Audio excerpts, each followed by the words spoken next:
Alors bonjour à toutes, bonjour à tous. Merci beaucoup de nous retrouver ce midi pour une nouvelle conférence dans le cadre de nos universités SideQuest. Je suis ravi aujourd'hui d'accueillir Guillaume Collen, qui est le Head of Sales chez Legal Pilot, la fameuse start-up lyonnaise, qui est même plus qu'une start-up maintenant, la Legal Tech lyonnaise qui s'est imposée ces dernières années dans l'automatisation.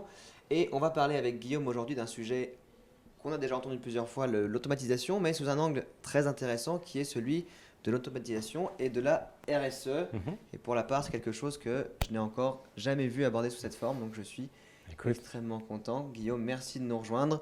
On va commencer avec quelques slides, un peu de théorie, et puis comme d'habitude, on va encourager les questions à distance, les personnes qui sont sur place qui vont nous rejoindre, poser un maximum de questions. On les voit apparaître et on vous répond en direct et on essaye d'échanger tous ensemble. Guillaume, merci beaucoup. Je te laisse la parole pour commencer. merci Thibaut. Avec grand plaisir. Et bonjour à tous. Alors, je suis effectivement ravi de pouvoir intervenir aujourd'hui sur cette formation SideQuest. Et je remercie Thibaut et Alexis pour l'invitation. L'idée aujourd'hui, effectivement, en 15-20 minutes, j'aimerais vous passer quelques slides. Vous interpeller sur la notion d'automatisation qui est notre savoir-faire bien sûr chez Legal Pilot, mais aussi cette notion de RSE que j'aurais aimé pouvoir aborder aujourd'hui. Et l'idée générale, c'est plutôt de se dire comment est-ce que je fais pour enclencher un cercle un peu vertueux dans mon cabinet qui va me permettre de la croissance naturellement. Ah, c'est de ce côté-là. Merci, pardon à tous. Qui va effectivement permettre d'enclencher un cycle vertueux dans le cabinet, tout en me permettant de consolider toute une série d'items qui sont proches de la RSE, qui sont des éléments de la RSE en réalité. Donc voilà, alors j'avais prévu un planning, mais on ne va pas tellement le respecter. L'idée est surtout d'échanger. J'espère qu'on aura un petit peu de temps en fin de présentation pour qu'on puisse répondre à vos questions, que je puisse répondre à vos questions et qu'un échange se mette en place avec Thibaut le cas échéant. L'idée d'automatiser, alors ça veut dire quoi automatiser aujourd'hui ?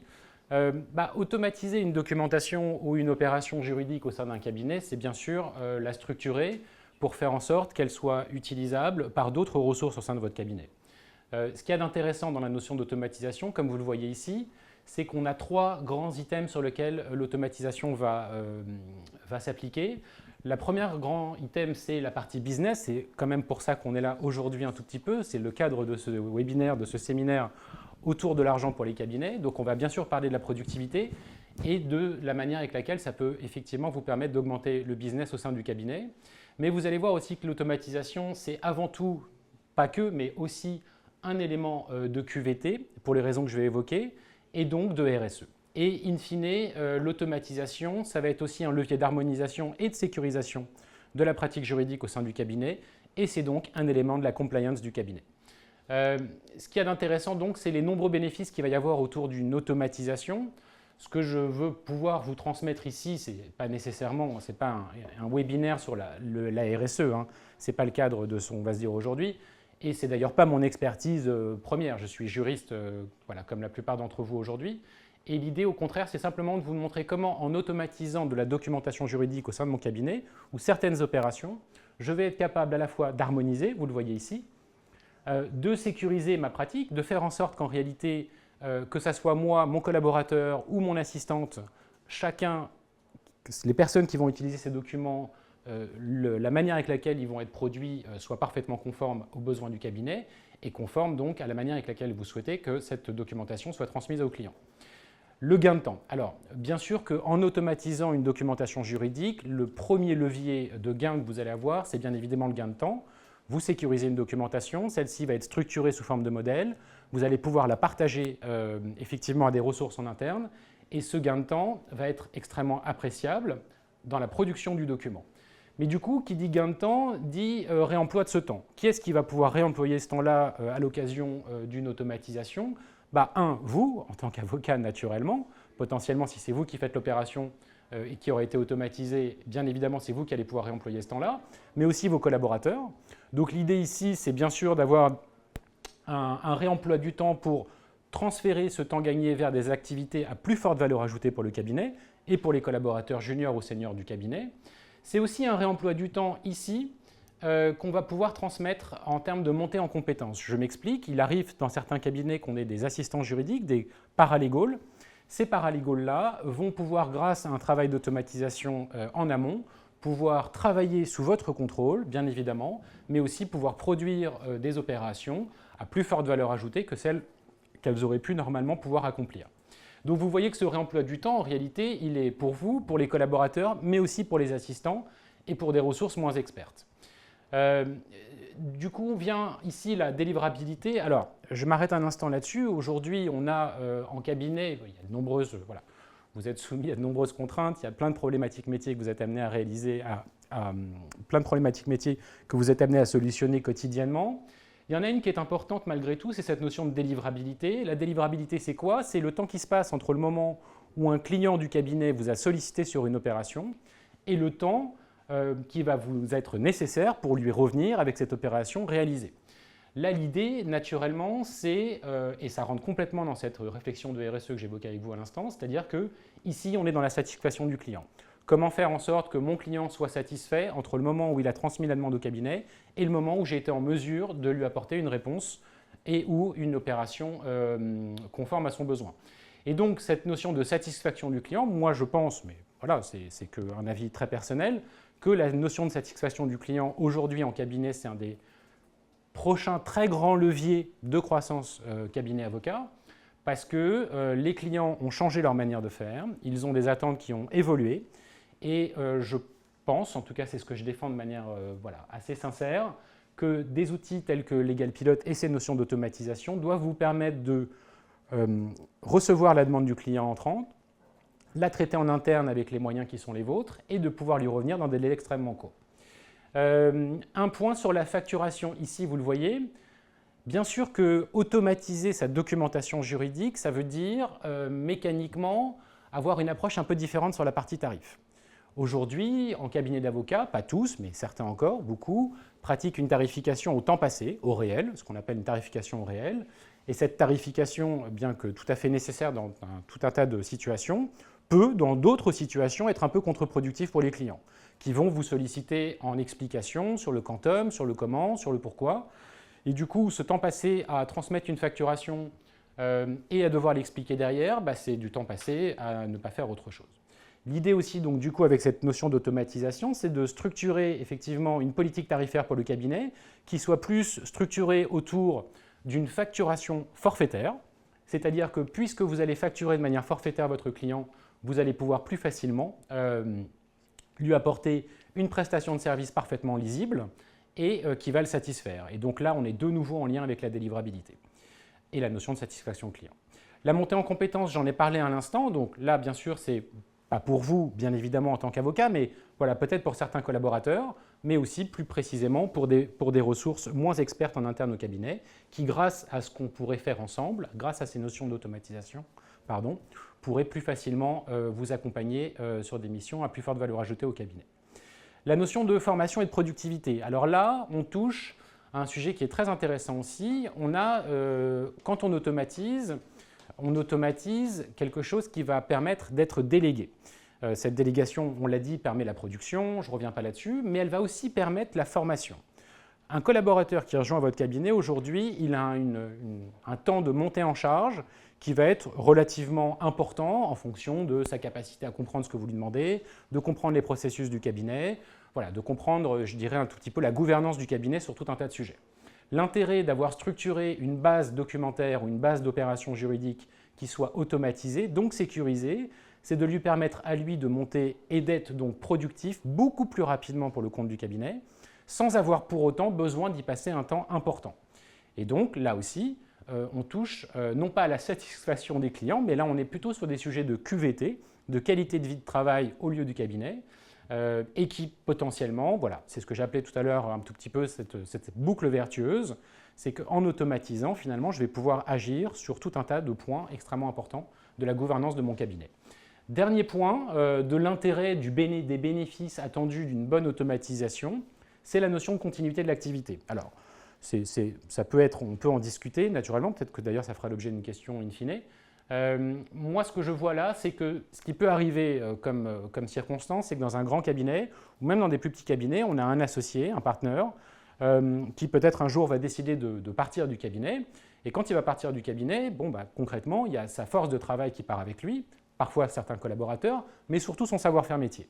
Ce savoir-faire métier-là, l'intérêt de l'avoir structuré sous forme de modèle pour certaines opérations, bah, vous allez pouvoir maintenir la continuité de l'activité au sein du cabinet, alors même que votre confrère et associé ou consoeur et associé vous a quitté. Il ne s'agit pas de faire comme s'il n'était pas parti, mais en revanche, il s'agit de pouvoir vous donner suffisamment de temps pour prévoir cette période de transition et de faire en sorte que la continuité de l'activité du cabinet ne soit pas impactée par ce départ. Donc vous le voyez, les bénéfices attendus d'une automatisation sont nombreux, à la fois des bénéfices de productivité naturellement, mais aussi des bénéfices de QVT avec les notions de réemploi du temps, de montée en compétences et de formation des collaborateurs, et in fine des notions aussi de gouvernance et de sécurisation avec les notions de compliance. Voilà ce que je pouvais vous dire sur les bénéfices. Mais qui dit bénéfice dit aussi un tout petit peu risque. Alors, il ne s'agit pas d'en faire non plus une montagne, mais il y a des points sur lesquels, effectivement, il faut réfléchir les notions d'automatisation et voir comment ça peut se structurer à l'intérieur d'une politique RSE de cabinet. Moi, ce que je peux quand même vous dire, et c'est la moindre des choses, c'est la réflexion, elle doit se porter naturellement sur le coût de la solution. Combien ça coûte d'automatiser, combien ça coûte de structurer certaines de mes opérations juridiques du cabinet sous forme de modèle et sous forme de métamodèle, si je puis dire. Le modèle de facturation, naturellement, qui va être impacté par cette nouvelle manière de faire en interne et qui donc doit vous interpeller et potentiellement vous amener à se dire bah tiens, peut-être que sur certaines opérations, ce modèle tarifaire au temps passé n'est plus adapté et grâce à ce qu'on aurait pu faire ensemble, vous allez pouvoir avoir une facturation sous forme de forfait. Enfin, les jeunes collaborateurs productifs mais moins juristes. Alors ça, c'est quelque chose que j'ai souvent entendu dans les échanges avec vos confrères. Ce que je voudrais quand même vous dire là-dessus, c'est que de mon point de vue, ce n'est pas une bonne approche. C'est-à-dire que bien sûr qu'on pourrait avoir le sentiment, mais c'est un peu des sujets que vous avez dû aborder un petit peu hier avec les notions d'intelligence artificielle. C'est-à-dire qu'on est toujours en train de se demander est-ce que ça ne va pas me remplacer? Est-ce que ça ne va pas remplacer le travail de mes collaborateurs? Comment est-ce que je peux intégrer ce type de technologie dans ma pratique métier cabinet pour faire en sorte que je reste maître à bord, mais au final aussi que les valeurs et les qualités de chacun soient respectées? Moi, je pense au contraire que aider des collaborateurs à structurer leur manière de travailler pour vous, c'est les aider à rentrer dans le métier et en aucun cas ça leur interdit d'être juriste. Je pense que la méthodologie juridique n'est pas présente uniquement dans la production du document, elle est aussi naturellement présente dans toute la partie conseil, en amont, pendant et en aval de l'opération de votre client.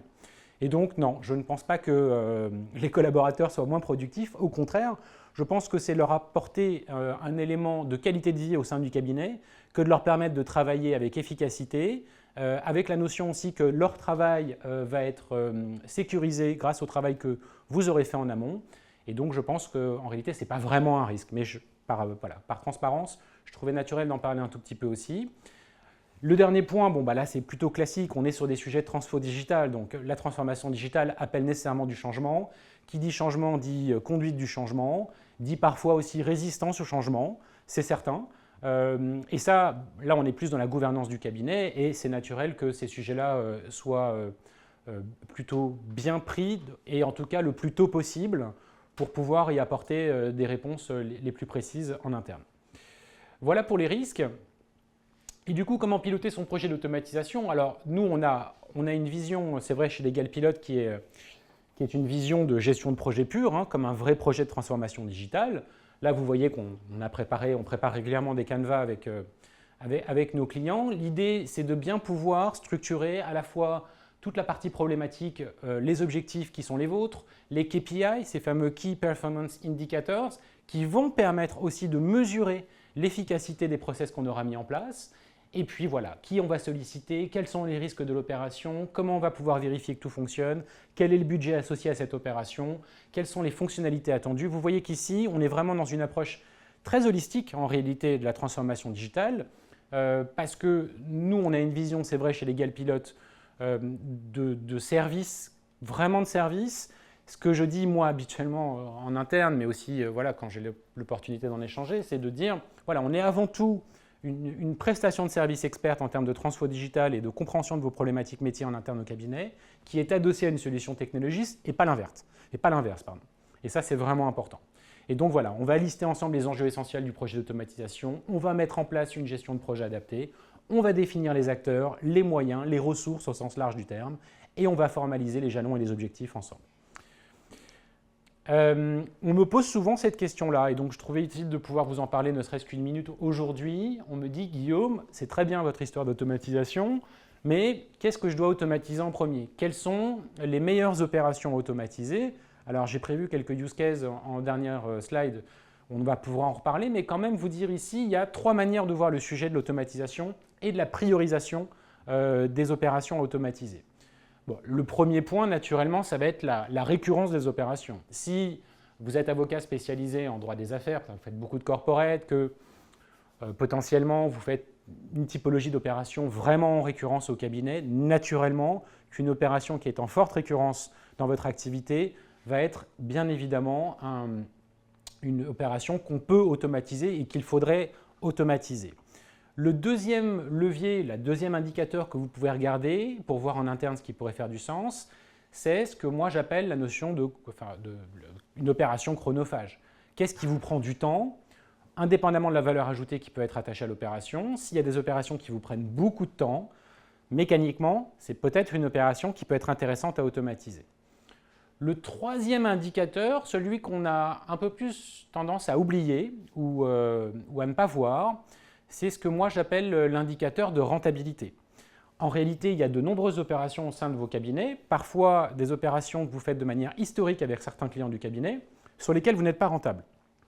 En réalité, vous continuez à les faire parce que vos clients ont l'habitude que vous les fassiez pour eux. Mais malheureusement, la tarification que vous adoptez sur ces opérations n'est pas toujours conforme à ce que vous souhaiteriez. Vous y passez du temps et les clients n'y voient pas une valeur ajoutée extrêmement forte. Donc typiquement, une opération sur laquelle vous ne seriez pas rentable ou que vous continueriez à faire alors même que vous savez que potentiellement ce n'est pas très rentable pour le cabinet, c'est une opération à automatiser. Donc quand on liste, c'est chronophage, récurrence et rentabilité. Ce sont les 3 indicateurs que vous pouvez regarder. Ils sont d'ailleurs cumulatifs. On peut avoir des opérations qui sont récurrentes, chronophages et pas rentables. Et là, évidemment, c'est super priorisation. Mais même un seul de ces indicateurs-là, si vous arrivez à l'identifier dans certaines opérations, ça peut vraiment être un outil intéressant de réflexion pour penser cette automatisation au sein de votre cabinet. Voilà, en résumé, on produit quand l'opération est récurrente, manque de faible rentabilité ou réduction chronophage. Je ne vais pas vous faire de démonstration de la solution, ça pourra venir dans un deuxième temps si vous souhaitez reprendre la tâche avec moi après ce séminaire. Je me tiens évidemment à votre disposition pour ça. Je voulais quand même vous donner 2-3 éléments des cas d'usage, des use cases, de qu'est-ce qui fonctionne bien en automatisation au cabinet, qu'est-ce qui peut potentiellement vous faire gagner du temps. Vous l'imaginez bien, en corporate, bien évidemment, tout le droit des sociétés va être tout à fait dans la ligne de ces sujets d'automatisation. Je peux vous certaines, bien sûr, toute la partie, tout le secrétariat juridique au sens large du terme, sans exception aucune. Toute la partie AGOA naturellement, les AGE aussi, mais les constitutions, tout ce qui va être le suivi des sociétés de vos clients, toutes les petites opérations sur capital, voilà, tout le suivi juridique des sociétés de vos clients. Ce corpus-là est bien évidemment totalement adapté à l'automatisation, mais pas que. Contrairement à ce qu'on imagine souvent, des opérations plus complexes peuvent aussi et pourraient aussi être automatisées de votre côté. Je pense notamment, pourquoi pas, à des opérations de type pacte d'actionnaires, des SPA aussi si vous en faites. On a de nombreux cas d'usage en interne chez nous sur ces sujets-là et je serais ravi de vous en parler. Sur la partie commerciale, bien évidemment, je pense notamment aux sessions de fonds de commerce qui sont un use case très fréquent de notre côté avec vos confrères parce que c'est un très bon use case pour démarrer. En matière de fiscalité aussi, il y a tout ce qui va toucher… alors, c'est d'ailleurs un point que je n'ai pas évoqué, du coup je vous en dis un tout petit mot tout de suite. On envisage l'automatisation souvent sous l'angle de la productivité, mais on peut aussi envisager l'automatisation et la manière avec laquelle Legal Pilote vous accompagne sur ces sujets-là comme un environnement qui va vous permettre de collecter de l'information. Je ne rentre pas dans les détails, je serais ravi de pouvoir vous le montrer à l'occasion d'une prochaine visio, mais l'idée ici, c'est de structurer une forme de questionnaire dynamique intelligent que vous allez pouvoir communiquer à un client, lequel client va pouvoir répondre à certaines questions, et concrètement, grâce à cette data que vous allez collecter, vous allez pouvoir préparer son opération de manière beaucoup plus rapide. Parce que la réalisation d'une opération juridique en cabinet, ce n'est pas simplement le temps de production du document. Bien sûr, c'est un temps fondamental, Mais en réalité, le temps qu'il va vous falloir ou vos collaborateurs, pour récupérer la bonne information et pour préparer l'opération, ce temps-là est précieux. Et grâce à notre solution, vous pourriez effectivement drastiquement réduire le temps de collecter cette data pour travailler en toute fluidité. Et notamment en fiscalité, c'est ce qu'on a fait pour plusieurs de vos confrères. Je ne rentre pas trop dans les détails, mais il y a notamment toute la partie récupérer toutes les informations fiscales des clients étrangers, des résidents étrangers, qui peut être facilitée avec notre solution. Droit social, bien évidemment. Alors, en social, toutes les relations individuelles sont parfaitement adaptées à l'automatisation. Contrat de travail, naturellement, mais de manière générale, voilà, tout ce qui va être les sanctions et certains cas d'usage aussi en fonction de certaines conventions collectives dont je pourrais vous parler. Le contentieux, alors on n'y pense pas nécessairement, mais le contentieux, c'est aussi un super sujet d'automatisation. On a de nombreux cas d'usage en contentieux, des mémoires, des mémoires en défense, des assignations en masse, des requêtes. Tout ça peut être automatisé et tout ça peut fondamentalement vous faire gagner énormément de temps. En IP/IT aussi, bien sûr, CGV, CGU, politique de confidentialité, politique de traitement des données, voilà, le registre de traitement des données, pardon, tout ça, bien évidemment, rentre aussi dans une réflexion que vous pourriez tenir en termes d'automatisation. En immobilier, le use case le plus évident, c'est bien sûr les baux. Tout ce qui va être bail commercial peut être structuré sous forme de modèle. En santé aussi, de nombreux cas d'usage. En famille, en droit de la famille, bien évidemment, avec les conventions, on peut structurer beaucoup de choses sur ces sujets-là. Donc vous voyez qu'il y a de nombreux cas d'usage. En réalité, il n'y a pas un cas d'usage dédié qui vous permettrait de le faire tout de suite. Ce qu'il y a, c'est qu'il faut simplement un tout petit peu peut-être interroger votre pratique, voir les différents cas d'usage du cabinet et en fonction des différents critères que j'ai évoqués avec vous à l'instant, en réalité, l'automatisation peut s'avérer tout à fait pertinente. J'en ai fini pour cette courte présentation. J'ai essayé d'être le plus concis possible. Et donc, je suis à votre disposition s'il y a quelques questions. Autrement, on peut échanger avec Thibaut. Merci beaucoup, Guillaume. Hop, je ne sais pas si j'ai accès. Voilà. Une petite seconde. Merci beaucoup pour cette intervention extrêmement claire, comme toujours. Merci. Tu m'envoies le lien? Envoie-moi le lien. Alors, il y a beaucoup de choses en fait pour les personnes qui sont avec nous depuis hier ou même ce matin. Il y a quand même pas mal de choses qui résonnent avec tout ce qu'on s'est dit sur l'intelligence artificielle en effet, la facturation, le forfait, et je serais ravi de rebondir avec toi là-dessus. Peut-être que tu peux nous présenter juste en 2-3 mots Legal Pilot quand même, pour ceux qui ne connaissent pas Bien sûr. la société, l'historique. Avec plaisir. Le parcours. Alors, Legal Pilot est bien sûr, vous l'avez compris, une Legal Tech qui a été créée par deux avocats, l'un spécialisé en M&A et l'autre spécialisé en IP/IT. Nous sommes lyonnais, alors je suis parisien, mais l'ensemble de mes collègues sont à Lyon. Voilà, nous on existe depuis 7 ans maintenant. Alors le cœur du réacteur chez nous, vous l'aurez compris, c'est bien sûr les sujets d'automatisation qu'on porte avec conviction depuis maintenant presque 7 ans. Et avec une solution qui techniquement permet, vous l'aurez compris je pense dans ce que je vous ai dit aujourd'hui, d'automatiser tout type de documentation, même les plus complexes, et il n'y a pas de limite de matière à ce qu'on est capable de faire. Mais on a bien sûr évolué aussi, cette solution technologique a évolué, et aujourd'hui, indépendamment de notre savoir-faire métier très fort sur la partie automatisation, on vous accompagne aussi avec différentes fonctionnalités qui vont permettre ce que nous on appelle le suivi, la gestion des opérations juridiques en interne au cabinet, avec de la signature électronique intégrée, avec un environnement de gestion, un peu de dossier permanent, sur lequel je vais pouvoir fixer des dates, des échéances, pouvoir collaborer avec certains collaborateurs de mon cabinet, faire du suivi, des choses qui permettent un tout petit peu de faciliter le travail collaboratif en interne. Et in fine aussi, ce qui est intéressant avec notre solution, c'est que toute cette data-là, toutes ces opérations-là qui vont être rédigées, préparées par le cabinet, il y a de la data, et toute cette data-là, on va bien évidemment vous permettre de l'exploiter.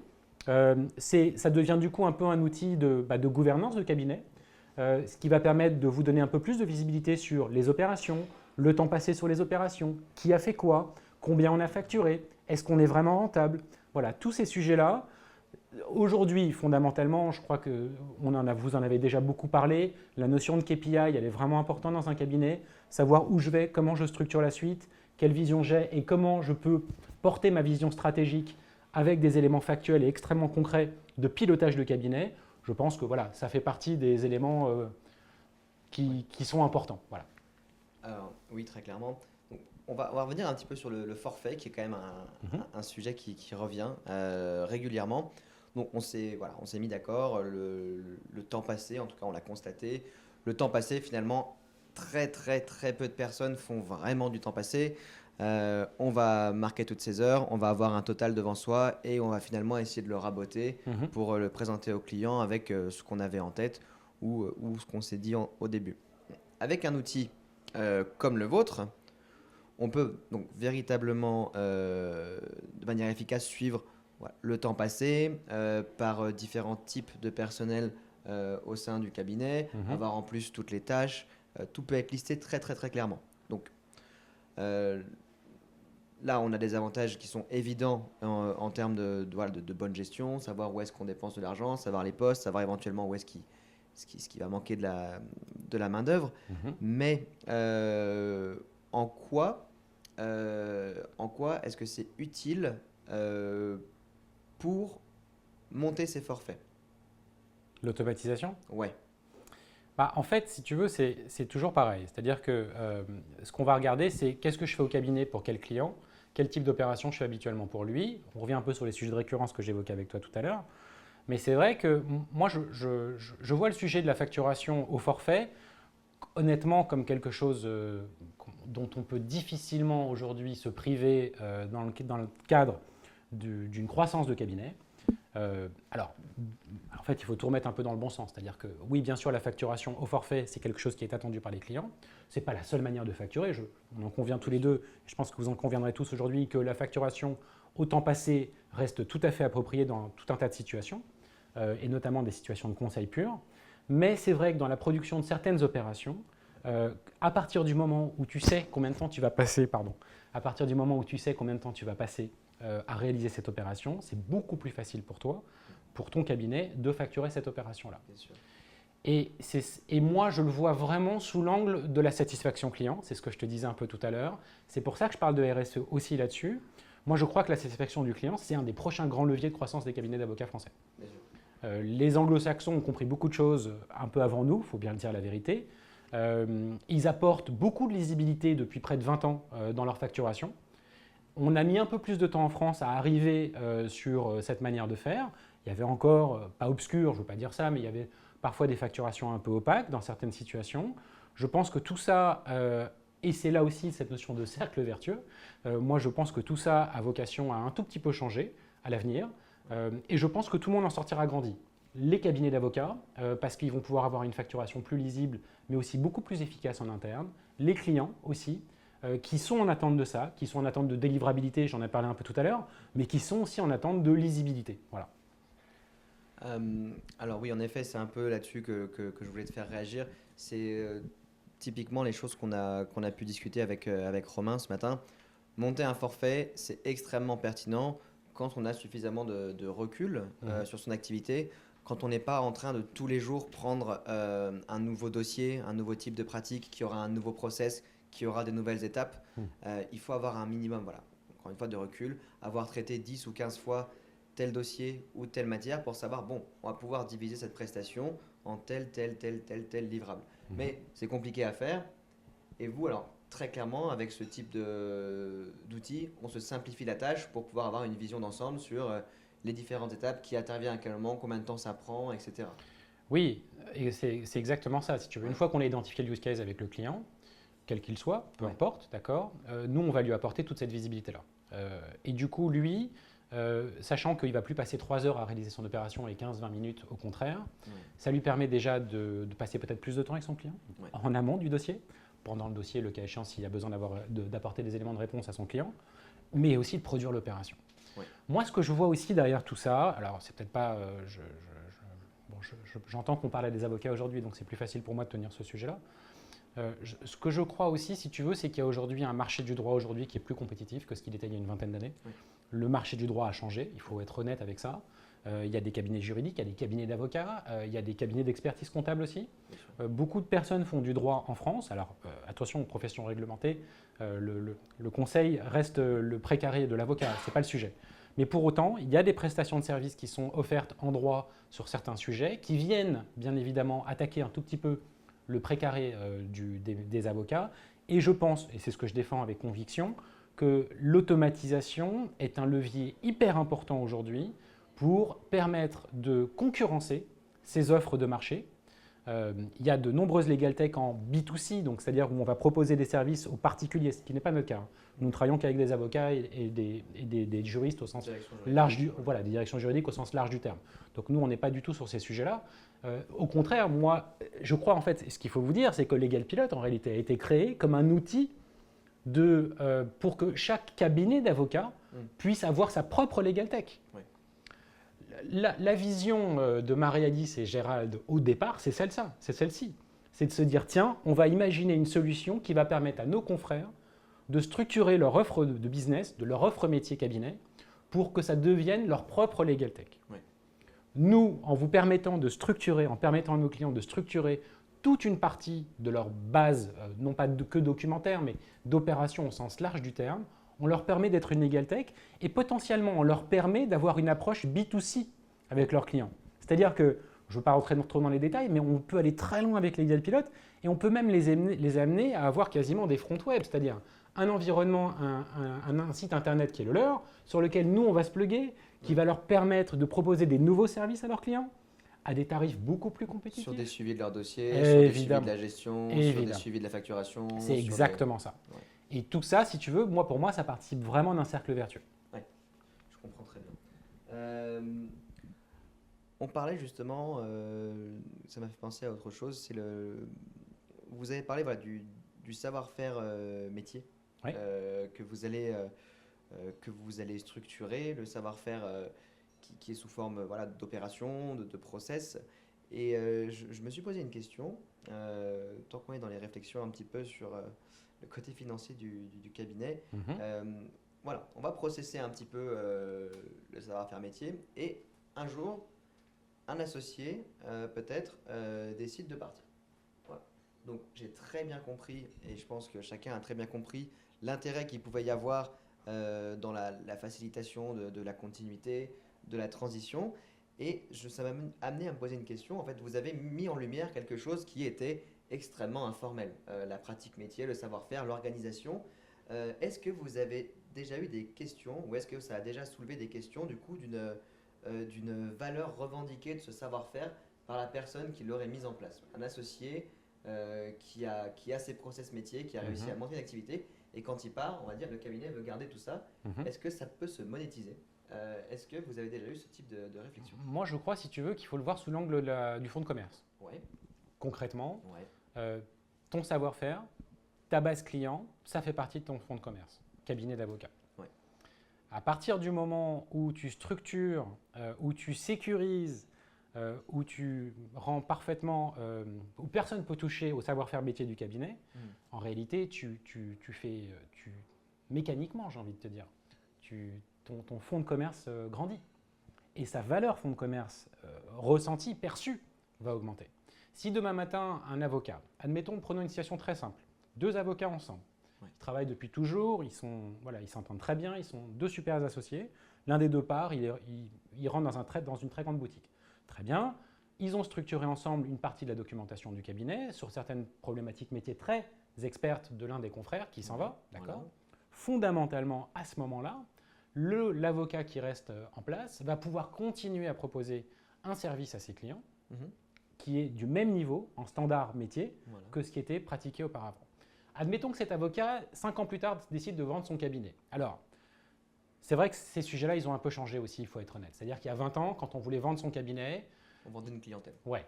Ça a un tout petit peu disparu quand même, il faut dire la vérité. C'est-à-dire qu'il y a un vrai changement de paradigme à ce sujet-là. Pour autant, moi, je défends quand même que l'idée, c'est que si je vends mon cabinet, je le vendrai beaucoup plus facilement, indépendamment de la monétisation et de la valeur perçue d'un point de vue monétaire. Ouais. Je le vendrai quand même vachement plus facilement si je lui mets à disposition quelque chose qui est prêt à travail, qui est prêt à la productivité et qui ne va pas lui demander 2 ans pour commencer à rentrer son premier euro. Donc en fait, on investit dans la valeur de son cabinet, de sa marque, etc. On investit en formalisant ses process et en essayant d'en automatiser certains. C'est ce que je pense, ouais. Ouais. C'est un autre sujet que tu as abordé qui m'intéresse forcément, c'est le sujet de la formation. Mhm. Voilà. Euh, avec l'automatisation, là encore une fois, pour qu'elle soit efficace, on va devoir formaliser les process, les opérations au sens large, et on donne un cadre. Mhm. On donne un cadre, ce qui va faciliter l'arrivée d'un stagiaire, d'un collaborateur, voire même d'un nouvel associé. Voilà. Nous qui nous posons beaucoup de questions sur la pédagogie chez SideQuest, est-ce que ça suffit? C'est mieux que rien, évidemment. Est-ce que ça suffit? Hmm. Et comment vous proposez ou qu'est-ce que vous suggérez à vos clients pour les accompagner au-delà de cette structuration qui va être sûrement assez intuitive et simplifier beaucoup les choses? Mhm. Comment vous faites une démarche de formation? La formation, si tu veux, c'est quasiment quelque chose de très holistique dans un cabinet. C'est-à-dire que tu vas appeler de nombreuses énergies différentes. Ça va te demander effectivement la mise en place d'un certain nombre de process, métiers, d'accompagnement, d'explication. Toi-même, tu vas devoir passer du temps à structurer le travail de tes collaborateurs pour que leur rendu soit conforme à ce que tu as l'habitude de produire au cabinet. L'idée aussi derrière, c'est que tu ne veux pas passer trop de temps à contrôler ce qu'ils ont fait. Parce que si tu passes, alors ce temps à passer au démarrage, il est indispensable de toute façon, on le sait bien. Mais l'idée quand même, c'est de pouvoir passer le moins de temps possible à contrôler le travail réalisé. Et donc la formation des jeunes collaborateurs, c'est en leur mettant à disposition des opérations qui auraient été sécurisées par vos soins, vous leur permettez effectivement de comprendre beaucoup plus rapidement ce que vous attendez d'eux et vous de pouvoir les contrôler via un système de suivi, de délégation que je pourrais repréciser à un autre moment. L'autre enjeu aussi de la formation, c'est pour le collaborateur entrant naturellement, Oui. mais c'est aussi les ressources déjà présentes en interne. J'évoquais tout à l'heure la notion de montée en compétences, qui est une vraie notion de QVT pure. Cette notion de montée en compétences sur des ressources moins expertes, je pense notamment à des paralegals ou à des assistantes juridiques en interne dans des cabinets, c'est hyper précieux aussi.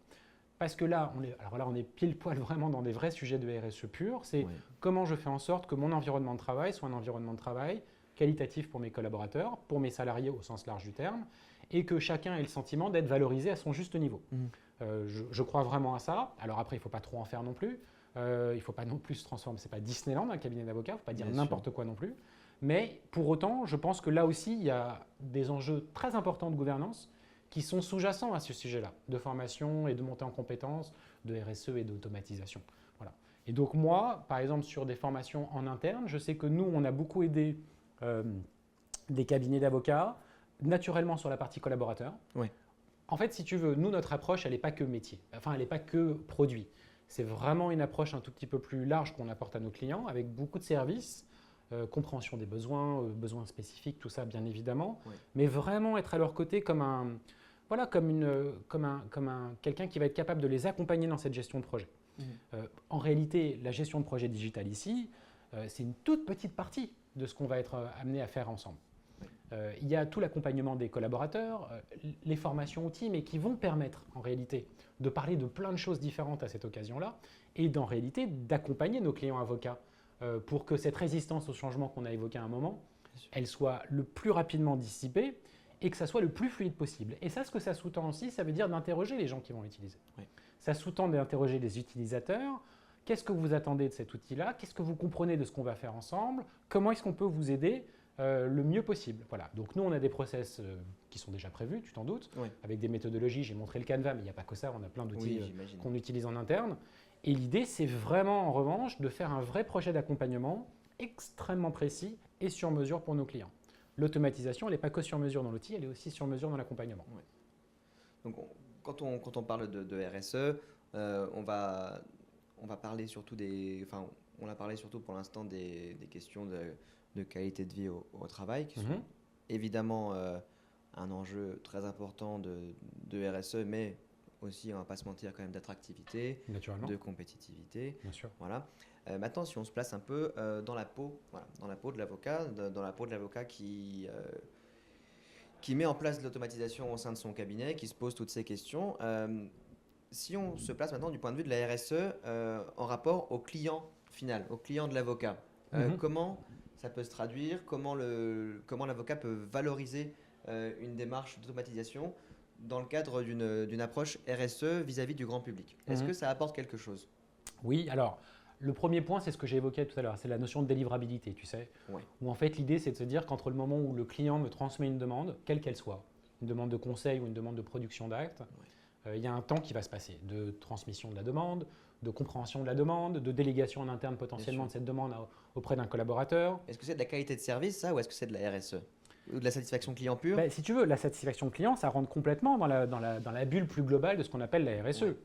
C'est un des éléments, mais objectivement, je ne suis pas un spécialiste de la RSE, mais ça reste quand même un élément important de la RSE, la satisfaction du client. En fait, ton rapport au client est un élément de RSE. De la même manière que ton rapport à tes fournisseurs, comment tu les traites, comment tu contractes avec eux, tout ça fait partie de la RSE aussi. Mais sur le sujet de la satisfaction du client, oui, l'enjeu de la délivrabilité, ok, mais il n'y a pas que ça.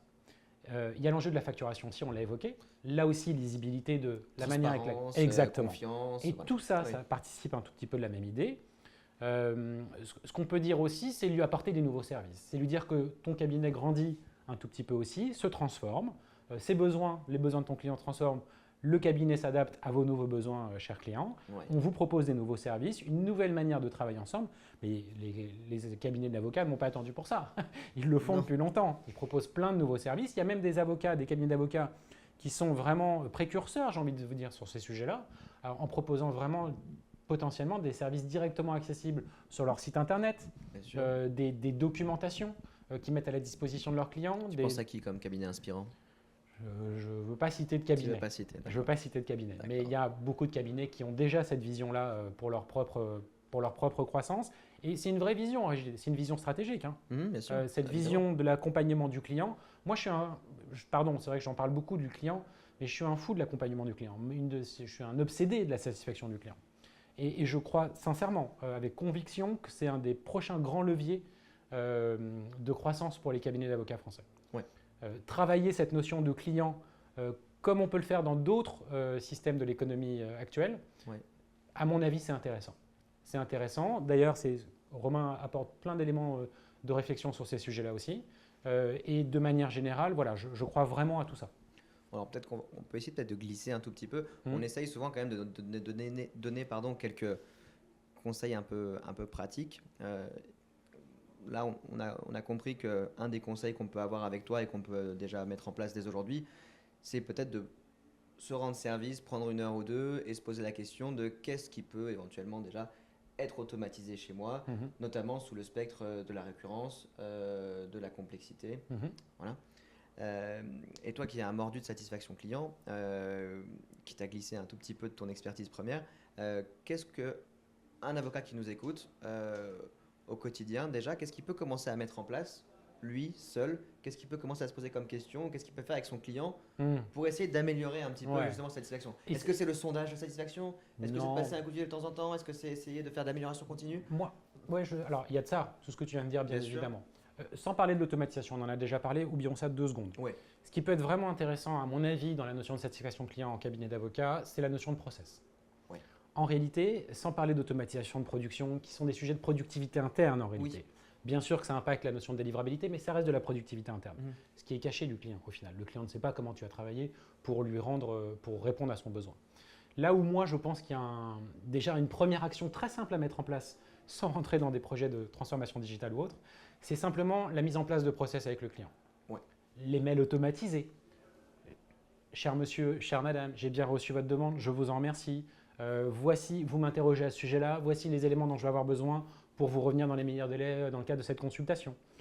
Tout ce process-là, tous ces processus-là de j'ai bien reçu ta demande, je l'ai bien comprise, voilà les éléments dont j'ai besoin pour travailler, voilà sous quel délai je vais te revenir, voilà potentiellement le premier niveau de facturation que je vais te proposer dans ce dossier-là.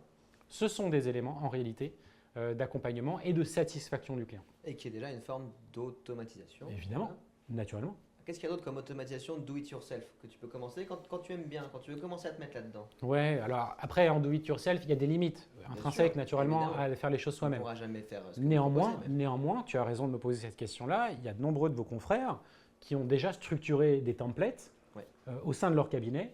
Alors pas comme nous on peut potentiellement vous aider à le faire, mais déjà avec des choses extrêmement structurées. On n'est plus dans le document de référence. Oui. On est déjà dans le template. On est déjà dans le document qui va permettre l'automatisation. Ouais. Donc ça déjà, se poser peut-être 1 heure ou 2 heures, regarder un tout petit peu la production qu'on fait au cabinet sur les actes, regarder les actes qui sont les plus récurrents et se dire tiens, celui-ci, il me revient quand même souvent, j'y passe quand même du temps. Rentabilité ou pas rentabilité, mettons ça de côté, mais néanmoins, il peut être intéressant. Se poser, effectivement, structurer quelque chose avec du Excel, avec du Word, avec des systèmes un tout petit peu, voilà, parce que la suite Office, ça permet quand même de faire Beaucoup des de choses, choses. heureusement, Bien sûr. d'accord. Après, mon ami Valère et collègue hurlerait parce qu'il me tuerait s'il m'entendait dire ça. Peut-être qu'il n'écoute pas, j'espère qu'il n'écoute pas d'ailleurs. Donc la suite Office, moi, voilà, bien sûr que ça ne fait pas tout, mais ça permet quand même de structurer un tout petit peu son travail et ça va permettre, effectivement, si on se pose un peu sur ces sujets-là, de déjà préparer certains documents de référence en interne au cabinet et de pouvoir les communiquer en interne. Voilà. Est-ce que c'est tabou de demander si ça coûte cher, l'automatisation? C'est une question qui revient quand même souvent. Alors, tu as raison, c'est une question qui revient souvent. Alors, c'est que de l'économie ou est-ce que c'est cher à mettre en place? Non, en fait, alors je vais pas tellement répondre sur le prix, encore que je veux bien en parler, il n'y a pas de problème avec ça. Je suis totalement transparent là-dessus. Moi, là où je voudrais peut-être vous interpeller, ou en tout cas peut-être vous intéresser, c'est vous dire que prendre le sujet de l'automatisation en se disant que c'est un outil, potentiellement quel qu'il soit, je vais appuyer sur un bouton, ça va me générer un système modélisé, métamodèle de trucs de tout, et que derrière, je vais pouvoir travailler comme je veux, et que tout ça, je vais le faire en 30 secondes, ça n'existe pas. C'est pas vrai. Ça, c'est pas vrai. Et même ce serait pas utile, c'est une démarche. Il faut. Et c'est exactement ça. C'est vraiment automatiser une partie de ces opérations au sein du cabinet. C'est vraiment se dire, tiens, je veux me poser sur ma pratique métier, je veux réfléchir à la manière avec laquelle je travaille, j'en ai marre d'être pris par le temps tout le temps et de devoir courir après le temps pour répondre aux besoins de mes clients. Je préfère m'arrêter 1 minute là, faire un point d'étape et voir comment je peux me faciliter la vie. Ouais.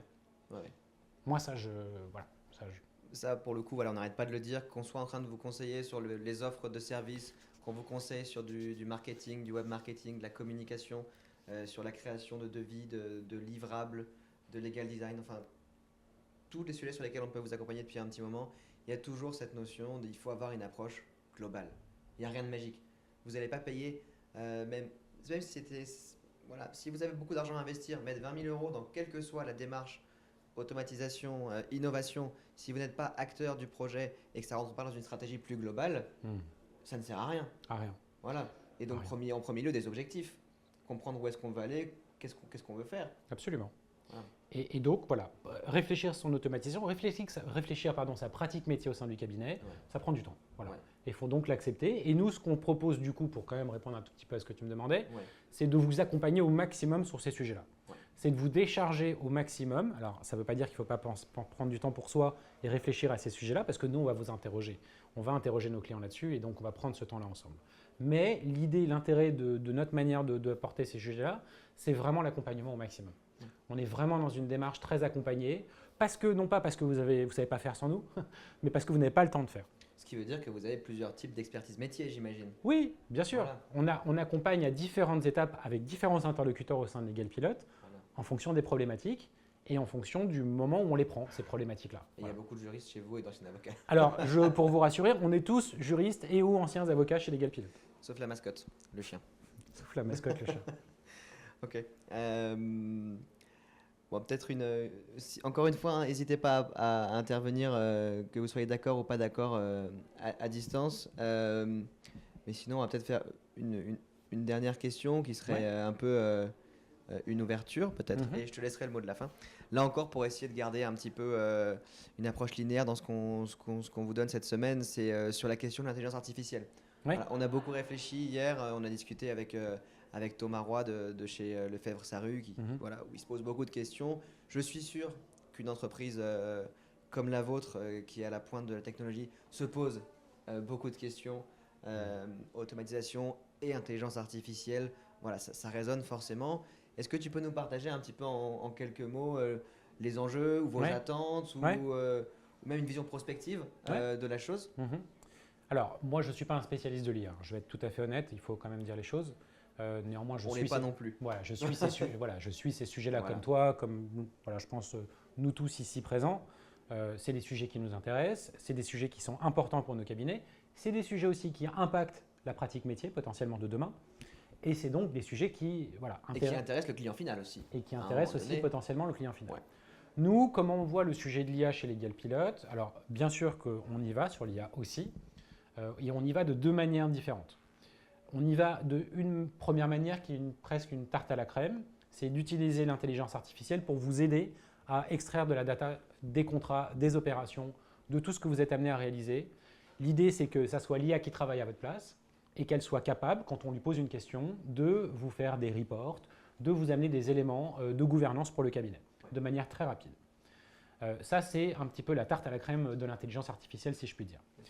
Après, il y a bien sûr l'intelligence artificielle du point de vue génératif, ce que tu as évoqué naturellement à l'occasion du séminaire d'hier, qui est très intéressante aussi, qui potentiellement, ça va être, comment est-ce que cette intelligence artificielle va me permettre de préparer certaines opérations, d'accord? Et quel type d'opération? Et voilà, tout ça, ça fait participe aussi de ce troisième truc, de ce deuxième point. Moi, il y a une troisième idée que j'ai derrière l'intelligence artificielle aussi. C'est en fait, moi, comment je vois les choses. Alors, c'est l'ancien juriste qui vous parle.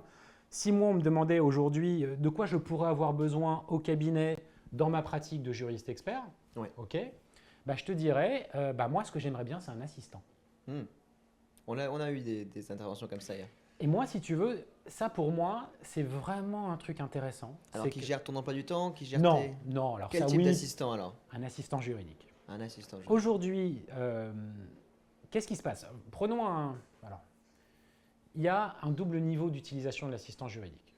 L'avocat, qui du coup a une toute petite structure, mais qui est quand même intéressé par ces sujets-là, qui veut se moderniser, qui veut se digitaliser, et qui va peut-être aller vers des solutions comme la nôtre, avec de l'IA et avec des choses comme ça. L'objectif, in fine, avec une solution comme Legal Pilote, c'est que potentiellement, comme on va structurer ensemble tout un tas de modèles, de métamodèles à l'intérieur de l'outil, que ces métamodèles-là vont être disponibles pour des ressources internes, potentiellement. Ça veut dire que l'avocat pourrait demander à l'intelligence artificielle de lui préparer une opération sur la base des modèles qui sont disponibles.